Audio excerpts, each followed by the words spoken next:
Today, our panel, Deborah Pead, Pead PR founder, and Chelsea Daniels, the Front Page podcast host.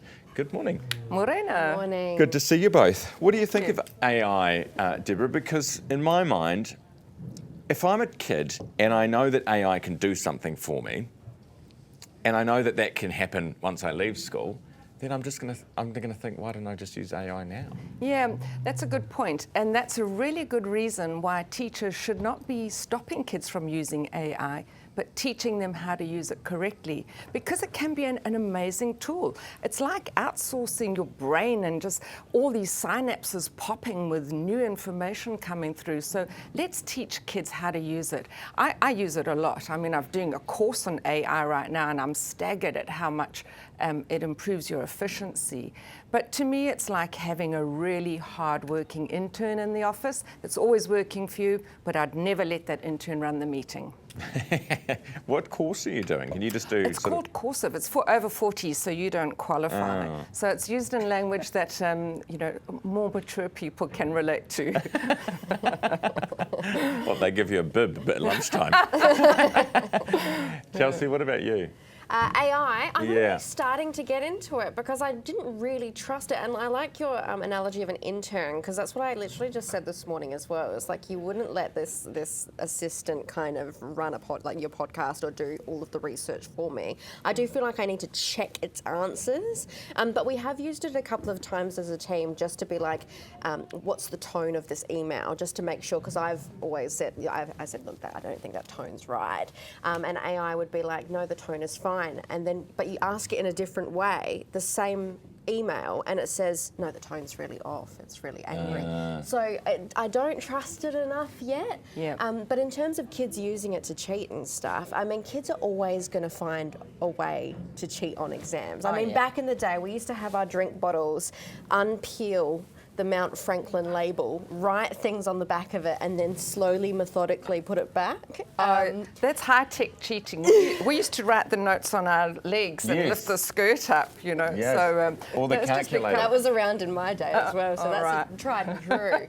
Yeah, or on the back of the calculator, we used to be able to do that. On the scientific ones, you could write equations if you wanted to do that.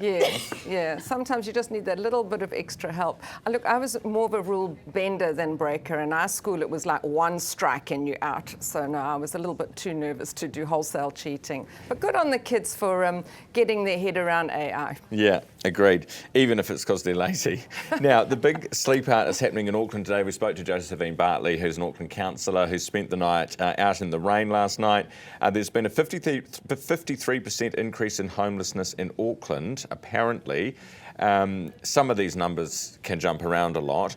But how did we get here? And I guess my question when it comes to homelessness is, there are families who genuinely can't find a home, and then there are homeless people who are on the streets who have been offered accommodation, but who actually do choose in some cases to be there. And it's sort of separating the two and figuring out solutions for both, in my mind. What do you make of it?